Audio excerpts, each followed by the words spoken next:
kami sekarang akan terbang dengan heli ke Pulau Sekatung dan Pulau Laut. Itu bagian dari pulau kita yang terluar ya.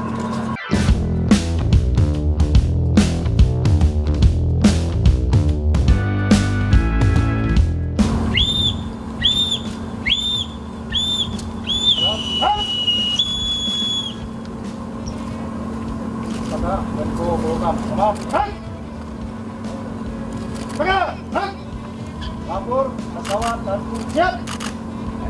Lanjutkan.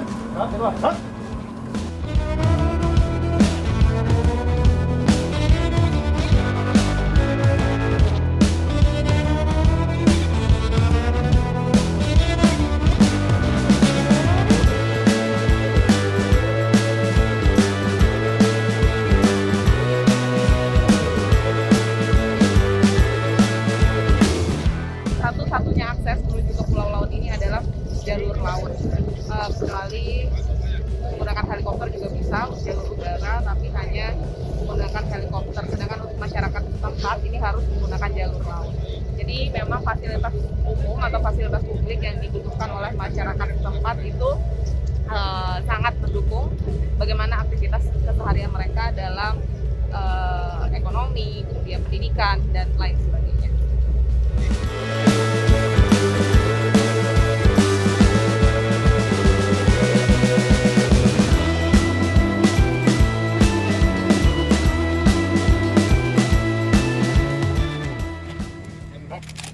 Pagi.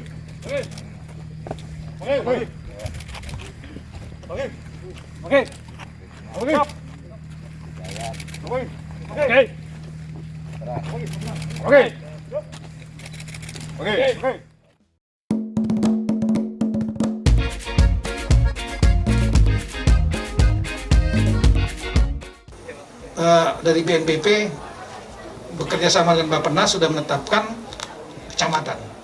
Nah, kecamatan Pulau Laut merupakan salah satu lokasi prioritas dari 222 kecamatan perbatasan yang akan kita percepat pembangunannya. Kita ingin juga perbatasan bangun agar ada pemerataan pembangunan.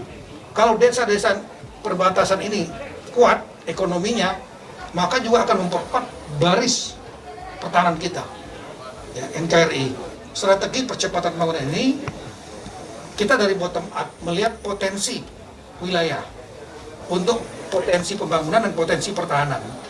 Nah, di antaranya masalah perikanan tadi disampaikan. Juga melihat apalagi yang kurang-kurang, intinya untuk membantu.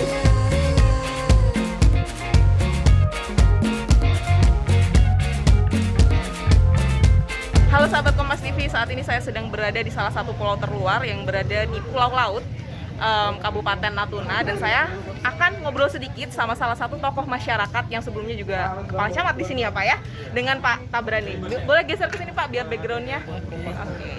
Pak Tabrani tadi sudah menyampaikan beberapa keluh kesah terkait dengan masyarakat sekitar ke Pak Mendagri dan Menko Polhukam. Apa saja sih Pak sebenarnya yang menjadi beban atau yang ingin diminta kepada pemerintah pusat dari masyarakat Pulau Laut? Kalau ditanya untuk ya apa yang diminta, memang banyak yang mau diminta. Karena kita ini diakui lah daerah terluar yang masih sangat kurang infrastruktur dasarnya.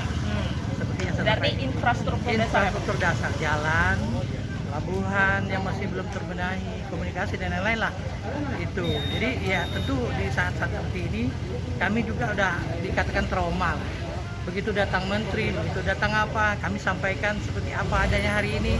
Setelah kembalinya nihil, maka tadi saya tekankan lagi, mudah-mudahan dua menteri ini yang datang, kembalinya ke tempat tugas masing-masing atau di ibu kota atau di kantornya, akan terrealisasi lah, walaupun dari sekian banyak itu satu atau dua dapat dibuktikan.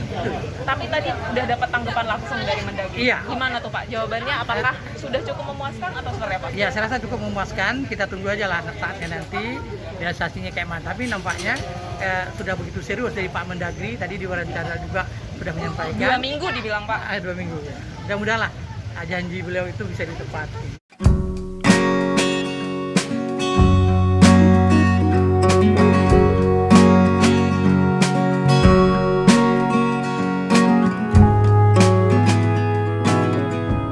Nah, kalau Anda lihat fasilitas jalan di sini memang sudah cukup bagus ya. Tapi sedikit saya akan kasih tahu di depan. Nanti itu udah mulai jalan berbatu, tanah seperti ini di belakang saya. Pelan-pelan dong Mas. Saya naik motor karena perjalanan cukup dekat, jadi kami tidak pakai helm.